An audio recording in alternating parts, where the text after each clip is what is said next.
The divorce papers slid across the polished coffee shop table so smoothly it almost looked rehearsed. I stared at the stack without touching it. My name sat neatly typed beside highlighted signature lines, as if the last 3 years of my marriage could be reduced to black ink and legal formatting.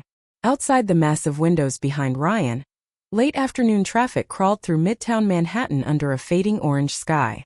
Inside the cafe, soft jazz played overhead while strangers sipped expensive coffee only a few feet away from the moment my life quietly collapsed. Ryan leaned back in his chair, perfectly calm. "Emma, just sign it," he said flatly. "There's no reason to drag this out." To his right sat Vanessa, my best friend of 20 years. Her hand rested lightly against the sleeve of his jacket like it belonged there. Like she belonged there. The sight of it made something cold settle into my chest. Vanessa tilted her head gently, her voice soft enough to sound caring to anyone listening nearby. "Sometimes relationships end," she said carefully. "Holding on only makes things harder." I looked at her for several long seconds. This was the same woman who cried in my apartment kitchen after her breakup 6 months ago. The same woman I gave a place to stay when she said she had nowhere else to go. Now she sat beside my husband while his lawyer waited for me to sign away my marriage. Ryan tapped the papers impatiently. "You'll still get money from the settlement," he said. "I'm being fair." Fair. That word almost made me laugh. Because 2 weeks earlier I discovered things neither of them thought I knew. The hidden transfers. The lies. The secrets tied to Ryan's job. I slowly lifted my eyes toward him. "I'm not signing this." Ryan's expression hardened instantly. "Emma," he warned quietly. But I had already reached for my phone. I dialed the number calmly and waited. A deep voice answered almost immediately. "Michael Bennett speaking." I never looked away from Ryan or Vanessa as I spoke. "Michael," I said evenly. "I'm ready now. From this point forward I decide the terms." 6 months before the divorce papers appeared on that coffee shop table, Vanessa showed up outside my apartment building holding a cream-colored suitcase and crying hard enough to shake. Her boyfriend had left her. At least that was the story she told me. I still remember the way she stood there under the awning while cold October rain soaked the sidewalks around us. Her mascara had smeared beneath her eyes, and her voice cracked every few words. "I don't know where else to go," she whispered. Without hesitation, I hugged her and took her upstairs. That was who Vanessa had always been to me. Not just a friend. Family. We met in middle school in suburban Connecticut, and somehow stayed connected through every stage of life. First apartments. Bad jobs. Heartbreaks. Promotions. Weddings. So when she needed help, helping her felt automatic. Ryan acted supportive in the beginning. Actually more than supportive. He cooked dinner the first night she stayed with us. He joked around to make her laugh. He even helped carry her extra boxes from storage a few days later. Looking back now, I realize the danger was never obvious at first. That is how betrayal usually works. It rarely arrives wearing a warning sign. It enters quietly through comfort and familiarity. At first, nothing seemed strange. The three of us watched movies together at night. Vanessa helped organize the apartment while I worked long hours at my consulting firm. Ryan kept saying how nice it was to have good energy in the apartment again. I thought he meant Vanessa helped lighten the mood. I never imagined he meant something else entirely. Then small things started happening. Little things. The kind people ignore because they trust too deeply. I would walk into the kitchen late at night and find them talking quietly over wine after I had already gone to bed. Sometimes they shared inside jokes I didn't understand. Ryan suddenly became more protective of his phone. Vanessa started defending him during tiny disagreements that had nothing to do with her. One night during dinner, Ryan laughed at something Vanessa said harder than I had heard him laugh in months. I remember sitting there smiling with them while feeling something strange settle in my stomach. Not suspicion, just distance. But every time that feeling surfaced, I pushed it away. Because when you love people completely, your brain works against you. You explain things away. You protect the version of them you want to believe in. And honestly, I was busy. My career was demanding. I managed multimillion-dollar projects. Some weeks I barely slept more than 5 hours a night. I kept telling myself marriage goes through phases. Stress happens. People drift temporarily. I thought loyalty meant trust. I did not yet understand that trust without boundaries can become permission for the wrong people to destroy your life quietly while smiling in your face. The morning everything shattered started like every other Tuesday. Ryan was supposed to fly to Boston for a 3-day business conference. He kissed my forehead while half asleep, mumbled goodbye, and reminded me not to work too late. Nothing about him looked nervous. Nothing looked unusual. I left our apartment around 7:15 that morning wearing heels and carrying 2 project binders for a client presentation downtown. But halfway to the office, my assistant called. The meeting had been canceled because the client's CEO got sick unexpectedly. I remember smiling to myself inside the taxi. For the first time in weeks, I suddenly had an open morning. I thought maybe I would surprise Ryan before his flight. Make breakfast together. Spend one normal hour acting like a married couple again. It sounds ridiculous now. How close happiness and humiliation can exist beside each other without warning. I stopped at a small bakery near our building and bought fresh croissants and coffee. Then I took the elevator back upstairs quietly, balancing the paper bags carefully in my arms. When I unlocked the apartment door, the living room was silent. At first, I thought Ryan had already left for the airport. Then I heard laughter. A woman's laughter. Coming from the bedroom. I froze instantly. The bedroom door was mostly closed but not completely. And then I heard Vanessa's voice. Soft. Comfortable. Familiar. I still can't believe she hasn't figured it out. Ryan laughed under his breath. Emma notices spreadsheets faster than people. The room started spinning. Around me. I stood there completely motionless while they kept talking like I no longer existed. Like I was some joke they shared together. Ryan complained about my work hours. Vanessa mocked how much I trusted them. At one point Ryan actually said, "She's predictable. Emma thinks loyalty fixes everything." That sentence hit harder than the affair itself. Because he was right. I had built my entire life around loyalty. And the 2 people closest to me had quietly turned that loyalty into weakness. I never opened the bedroom door. I never screamed. I never threw anything. Honestly, I think part of me already understood that once you witness something like that, there is no conversation capable of repairing it. I backed away carefully before they could hear me. Then I left the apartment. Outside, Manhattan moved normally around me. Taxis honked. People rushed to work carrying coffee cups and briefcases. Somewhere nearby, construction workers shouted over machinery. Meanwhile, my entire marriage had just died upstairs. I sat on a bench across the street for almost 3 hours staring at absolutely nothing. The coffee beside me went cold. The croissant stayed untouched inside the paper bag. I remember watching yellow leaves blow across the sidewalk while one thought repeated itself over and over in my head. If they were capable of lying this comfortably, what else had they been hiding from me? That same afternoon I called Michael Bennett. Not because I wanted revenge. Because I needed the truth. Michael was a corporate attorney my firm occasionally worked with during contract negotiations and compliance reviews. He was calm, methodical, and impossible to intimidate. The exact kind of person I needed when my emotions felt completely unreliable. We met the next evening in his office near Bryant Park. I told him everything. The affair. The conversation I overheard.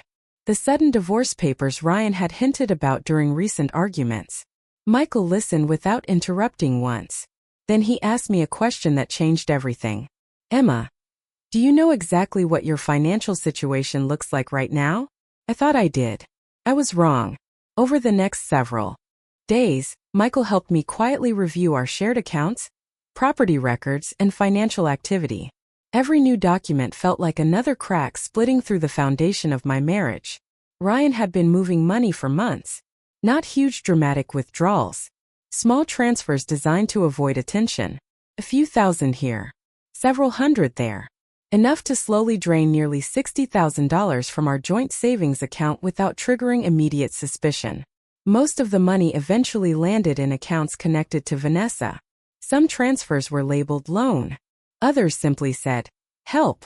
One had no description at all. That part hurt more than I expected. Not because of the amount.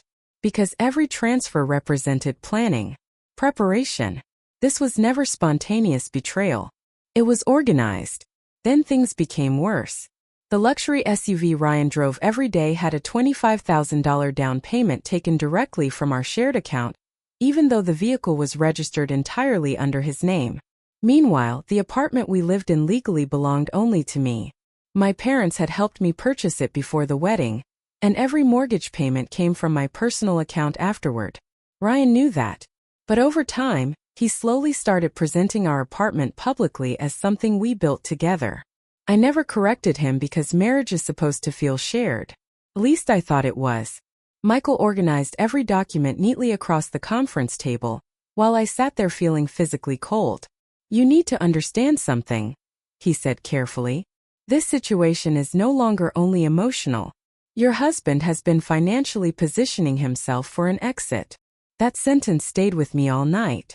Positioning himself for an exit. Like our marriage was some business deal. He planned to leave strategically instead of a life we promised to build together. Suddenly, so many things made sense.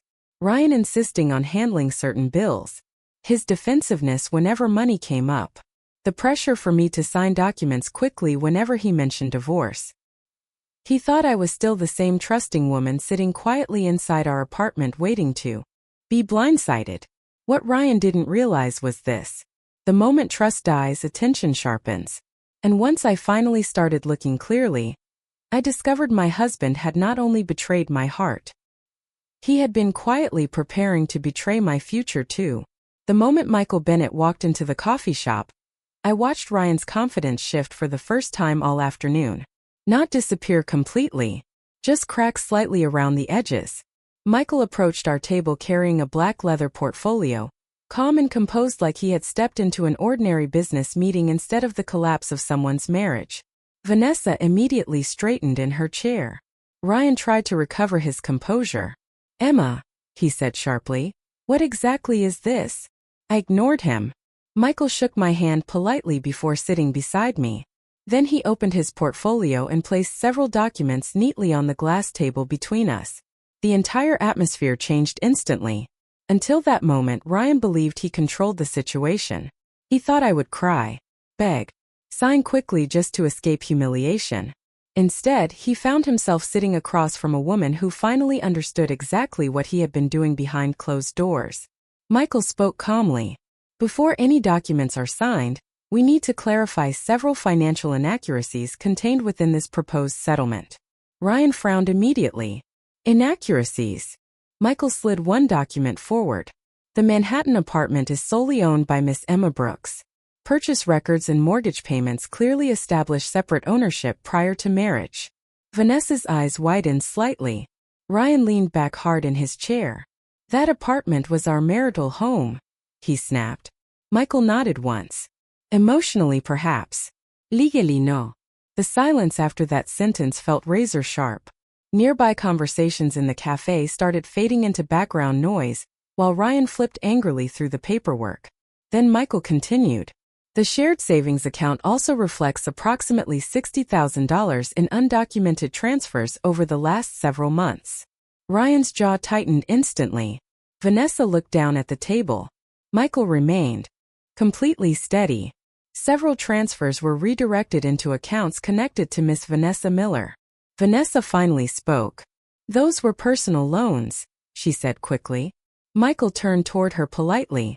"With respect, Miss Miller, you are not legally involved in this marriage proceeding." Her face flushed red immediately. For the first time since I walked into that coffee shop, Vanessa looked uncomfortable instead of confident. Ryan slammed the papers onto the table. "So what now?" he demanded. "You want to turn this into a war?" I looked directly at him. "No," I said quietly. "You already did that months ago." His expression darkened. For a second, nobody spoke. Then Michael calmly mentioned forensic financial audits, asset recovery, improper use of marital funds. The kind of language that suddenly makes confident people realize consequences are real. I could physically see Ryan recalculating everything in his head. The money, the apartment, the divorce settlement. His carefully organized exit plan was collapsing in public one document at a time. Then something unexpected happened. I stopped feeling embarrassed. The humiliation I carried for weeks suddenly lifted off my shoulders completely. Because I finally understood something important. Cheaters survive through secrecy. The moment truth enters the room, their power weakens fast. Ryan stared at me with disbelief. You planned all this? I held his gaze steadily. No, iyan suarat. I just finally stopped protecting people who never protected me. That night after the coffee shop meeting ended, Michael asked me a question I had been avoiding for days. Emma, he said carefully, is there anything else Ryan could be hiding? First, I wanted to say no. Not because I believed Ryan was innocent anymore. Because I was exhausted. Emotionally, mentally, physically exhausted. But deep down, I already knew there was something worse sitting untouched inside my apartment. Something I had discovered accidentally 3 nights earlier. I reached into my purse and handed Michael a flash drive. His expression sharpened immediately. What's on this? I think Ryan's been stealing information from his company. I admitted quietly. Michael plugged the drive into his laptop without another word. The office remained silent except for the clicking of keys and distant traffic outside the windows. As folder after folder opened across the screen, the atmosphere changed slowly. Then dramatically. Client files. Internal financial projections. Confidential project timelines. Private negotiation records. Michael stopped scrolling. His face lost all expression. Emma, he said slowly, where exactly did you get this? Ryan's laptop. He leaned back heavily in his chair. This is serious. I already knew that. The problem was I did not fully understand how serious until that moment. Ryan had apparently been communicating with a competing consulting firm for months, while secretly transferring internal company data, to leverage a better executive position for himself. The realization made me physically sick. Not because I still loved him, because I had spent nearly 8 years building my reputation at that same company. Late nights, weekend presentations, missed holidays. I sacrificed enormous parts of my life helping protect projects Ryan was quietly exploiting behind everyone's backs. Michael closed the laptop carefully. If this reaches your company, he said, Ryan could lose far more than his job. I walked toward the office window, staring down at the Manhattan traffic below. For several minutes, neither of us spoke. Part of me wanted to stay silent. Not for Ryan. For myself. Because once this became public, my private disaster would become corporate gossip too. People would whisper. Coworkers would speculate. My entire marriage would become office conversation beside coffee machines and conference rooms. But another part of me understood something far more important. Silence would make me complicit. And after weeks of betrayal, I could not betray myself too. I'm reporting it, I finally said. Michael studied me carefully. You understand what happens next? Yes. Ryan will likely blame you for everything. I let out a tired laugh. He already does. Michael nodded slowly. Then his voice softened slightly. Emma, loyalty is admirable. But loyalty should never require you to destroy your own integrity to protect someone else's dishonesty. That sentence settled into me deeply. Because for most of my adult life, I believed enduring pain quietly made me strong. Now I was finally learning something different. Real strength is knowing when protecting others starts costing you your self-respect. And once that line gets crossed, walking away is no longer cruelty. It becomes survival.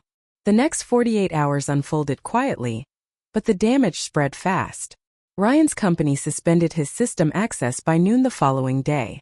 By evening, several executives had already contacted me privately requesting documentation and timeline confirmations regarding the leaked files. No one officially said the word investigation yet, but everyone knew. Ryan called me 6 times that night. I answered once. What did you do? He demanded immediately, panic breaking through his voice. I told the truth, I replied calmly. You're ruining my career. I closed my eyes for a second before answering.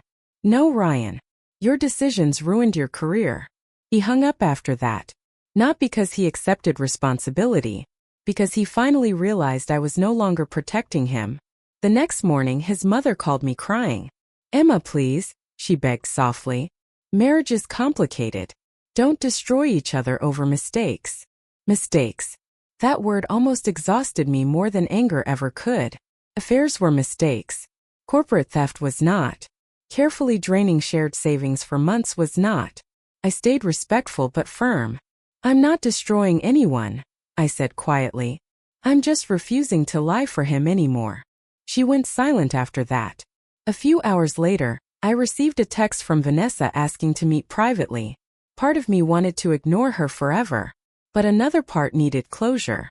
We met at a small cafe near Central Park just before sunset. Vanessa looked completely different without Ryan beside her. Smaller, nervous, ashamed. She barely touched her coffee while speaking. At first, nothing was supposed to happen, she admitted quietly. Ryan kept complaining about your marriage. He said you cared more about work than him. I stared at her without reacting. He made me feel understood, she continued. I thought eventually he'd leave anyway. There it was. The truth beneath all affairs. Not passion. Selfishness. Vanessa wanted emotional validation. Ryan wanted attention and control. And both of them convinced themselves my loyalty made their betrayal acceptable. For the first time, I no longer felt heartbreak listening to her. Only clarity. You know the saddest part? I said finally. Vanessa looked up slowly. I would have done absolutely anything for both of you. Tears filled her eyes instantly. But I did not comfort her. Because some pain deserves to be felt completely. When we stood to leave, Vanessa whispered one final apology. I nodded politely. Then I walked away without looking back. Not because forgiveness is impossible, but because healing sometimes begins the moment you stop carrying people who willingly dropped your trust the second it became inconvenient. 3 days later, Ryan and I sat across from each other, inside Michael Bennett's conference room for the final settlement meeting. The difference between this meeting and the coffee shop confrontation was impossible to ignore. Ryan no longer looked polished and confident. He looked exhausted. His suit jacket hung loosely around his shoulders, dark circles sat beneath his eyes, and his usual controlled posture had disappeared completely. Meanwhile, I felt strangely calm. Not happy. Not victorious. Just finished. Michael placed the revised settlement documents carefully on the table between us. Ryan flipped through the pages slowly, already knowing exactly what they contained. The apartment remained mine. The shared funds had to be repaid. The vehicle deposit would be reimbursed. Every financial transfer connected to Vanessa had been documented. Nothing emotional remained inside the paperwork. Only facts. Ryan finally looked up at me. You really aren't leaving me any room to breathe, he muttered bitterly. I met his eyes evenly.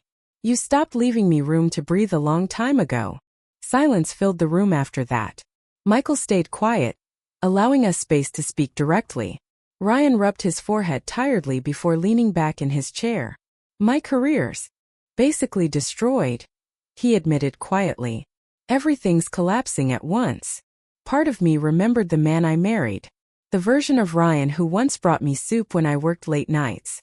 The man who held my hand during my father's surgery years earlier. But painful truth changes memories forever. Once manipulation reveals itself, even good moments start feeling uncertain. Ryan looked at me again. Do you really feel nothing for me anymore? The question hung heavily in the room. Months earlier, hearing those words probably would have shattered me. Now they only made me tired. This stopped being about love a long time ago, I answered honestly. His jaw tightened slightly. So that's it. I nodded once. That's it. Ryan stared down at the paperwork quietly for several long seconds. Then he asked the question I think many people ask only after consequences finally arrive. When did you stop loving me? I took a slow breath before answering. The day I realized protecting you required abandoning myself. For the first time during the entire divorce process, Ryan said absolutely nothing back. Because deep down he knew exactly what I meant. Michael finally broke the silence gently. If both parties agree, we can proceed with signatures on Friday. Ryan looked exhausted as he nodded. Fine, he whispered. And just like that, the marriage that once felt permanent became nothing more than scheduled paperwork waiting for ink. Friday arrived colder than usual. Manhattan was covered in gray clouds that morning, and the wind pushed sharply between the buildings as I walked toward Michael Bennett's office for the final time. I expected to feel nervous. Instead, I felt empty in the calmest possible way. Ryan was already seated when I entered the conference room. He looked up briefly, then lowered his eyes toward the documents resting on the table. No anger remained anymore. No arrogance. Just exhaustion. Michael reviewed the final agreement carefully before sliding the papers toward us. Once signed, he said professionally, all terms become legally binding. Ryan picked up the pen first. His hand hesitated slightly above the signature line. For a moment I wondered if he was remembering everything too. The wedding vows. The apartment we decorated together. The ordinary nights we once believed would last forever. Then he signed. Just like that. 3 years ended in less than 5 seconds. He placed the pen down quietly and pushed the documents toward me. I looked at my name waiting at the bottom of the page. Emma Brooks. The handwriting I had used on birthday cards, tax forms, holiday invitations, and anniversary notes now appeared beneath divorce paperwork instead. Strangely, my hand never shook. Because by then, I had already grieved the marriage long before the documents arrived. I signed calmly. Michael collected the papers and stamped them officially. It's finalized, he said. The room fell silent afterward. Ryan stood slowly, adjusting his jacket out of nervous habit. Then finally, for the first time in months, he looked directly at me. I'm sorry, Emma, he said quietly. This time the apology sounded real. Not defensive. Not manipulative. Just painfully late. I held his gaze for several seconds before nodding once. I know. Nothing else needed to be said. Ryan picked up his coat and walked toward the door without turning back. A few seconds later, the door clicked shut behind him. And just like that, the chapter one once thought would define the rest of my life finally ended. After leaving Michael's office, I didn't go straight home. I walked. No destination. No plan. Just walking through Manhattan while cold wind brushed against my coat, and thousands of strangers moved around me completely unaware that my entire life had just changed.